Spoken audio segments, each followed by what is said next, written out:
Bismillahirrahmanirrahim. Assalamualaikum warahmatullahi wabarakatuh. Kenalkan, nama saya Anggi Pradana Yohani dengan NIM 21101141245.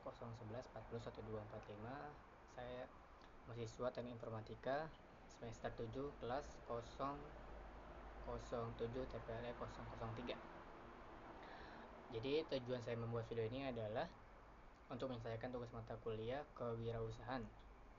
Adapun dosen pengampunya adalah Ibu Intan Kumalasari. Nah, jadi di sini saya akan menjawab soal dari NIM 5 sampai 9. Masuk ke soal pertama, faktor pendorong kewirausahaan di Indonesia dan peran teknologi serta kebijakan pemerintah. Jadi ada beberapa faktor ya. Yang pertama ada seperti pertumbuhan ekonomi yang stabil, menciptakan iklim yang kondusif bagi tumbuhnya bisnis baru. Selanjutnya ada peningkatan jumlah produk. Meningkatnya jumlah produk itu mendorong permintaan akan berbagai produk dan jasa sehingga membuka peluang bisnis baru. Nah, selanjutnya ada perkembangan teknologi. Jadi kemudahan akses internet dan teknologi informasi memungkinkan siapa saja untuk memulai bisnis secara online, mengurangi hambatan geografis dan finansial. Selanjutnya ada perubahan gaya hidup seperti hidup masyarakat yang semakin konsumtif dan menuntut produk dan jasa yang lebih beragam, juga mendorong pertumbuhannya bisnis. Dan terakhir ada dukungan dari pemerintah. Jadi kebijakan pemerintah yang pro bisnis seperti penyederhanaan perizinan, akses pembiayaan yang lebih mudah, dan berbagai program inkubator bisnis memberikan dorongan bagi para wirausahaan. Masuk ke soal kedua, kontribusi kewirausahaan terhadap ekonomi lokal dan sektor potensial di daerah terpencil. Jadi kewirausahaan memiliki kontribusi yang signifikan terhadap pengembangan ekonomikal yang terdiri antara lain seperti ada penciptaan lapangan kerja. Jadi bisnis baru yang didirikan oleh para kewirausahaan akan menciptakan lapangan kerja baru dan mengurangi angka pengangguran di masyarakat. Nah, selanjutnya ada peningkatan pendapatan di daerah. Jadi pertumbuhan bisnis akan meningkat pendapatan daerah melalui pajak retribusi tersebut. Dan terakhir ada inovasi dan kreativitas. Wirausahaan seringkali membuat ide-ide baru dan inovatif yang dapat memicu pertumbuhan ekonomi tersebut. Jadi sektor-sektor potensial yang dikembangkan oleh kewirausahaan juga di daerah pencil atau kurang berkembang antara lain seperti agrikultur, mengolah hasil pertanian menjadi produk olahan, seperti mengembangkan wisata agro dan menerapkan teknologi pertanian modern. Selanjutnya ada pariwisata, yaitu mengembangkan potensi wisata alam, budaya atau sejarah, dan kerajinan tangan seperti mengembangkan dan memasarkan produk kerajinan tangan lokal. Selanjutnya ada energi terbarukan, yaitu memanfaatkan potensi energi terbaru yang ada di daerah tersebut seperti tenaga surya atau angin atau air dan lain sebagainya. Masuk ke soal yang ketiga, apa sih tren terbaru dalam kewirausahaan global dan dampaknya di Indonesia itu seperti apa? Nah, jadi yang pertama, munculnya startup baru seperti berbasis teknologi yang inovatif telah menciptakan persaingan yang sehat dan mendorong inovasi di berbagai aktor. Selanjutnya ada perubahan perilaku konsumen.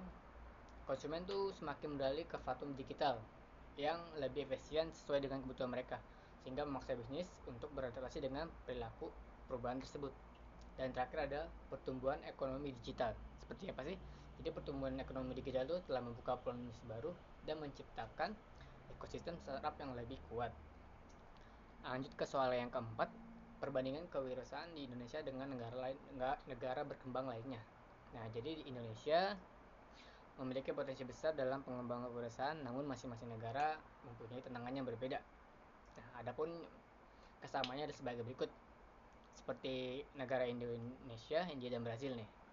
Tiga negara memiliki pasar yang besar, sumber daya manusia yang melimpah, dan potensi pertumbuhan ekonomi yang tinggi.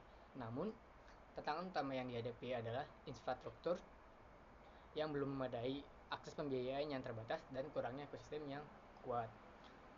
Masuk ke perbedaan, jadi perbedaannya itu terdapat kepada kebijakan pemerintah negara tersebut, seperti budaya kewirausahaan dan tingkat inovasi di masing-masing negara sangat itu berbeda. Misalnya, India memiliki sistem startup yang sangat dinamis, sedangkan Brazil lebih fokus pada pengembangan sektor industri. Masuk ke soal terakhir, yaitu dampak kebijakan pemerintah terhadap ekosistem kewirausahaan di Indonesia ya. Yang pertama ada meningkatnya minat masyarakat untuk berwirausaha. Jadi kebijakan ini tuh membuat wirausaha menjadi pilihan karir yang lebih menarik, opsional ya. Nah, Selanjutnya ada memudahkan akses pembiayaan, seperti mungkin memungkinkan para wirausaha untuk mengembangkan bisnisnya, jadi kan akan lebih efisien dan lebih mudah. Selanjutnya ada meningkatkan kualitas sumber daya manusia, seperti pelatihan dan program inkubator bisa membantu meningkatkan kualitas sumber daya manusia yang dibutuhkan oleh sektor wirausahaan. Dan yang terakhir ada memperkuat ekosistem pendukung. Kebijakan-kebijakan ini menciptakan ekosistem pendukung yang lebih kuat, seperti inkubator bisnis, akselerator, dan venture kapitalis. Jadi demikian jawaban-jawaban dari 5 soal yang ada. Saya harap video ini dapat menyelesaikan tugas kewirausahaan saya di semester 7 ini yang diampu oleh dosen Ibu Intan Kumalasari. Akhir kata saya ucapkan terima kasih. Mohon maaf apabila di dalam video ini ada kekurangan atau masih dalam kata yang kurang bagus dan sempurna. Ya mohon dimaklumin. Saya harap ini sudah bisa menyelesaikan tugas tersebut. Saya ucapkan wabillahi taufiq wal hidayah. Wassalamualaikum warahmatullahi wabarakatuh. Terima kasih.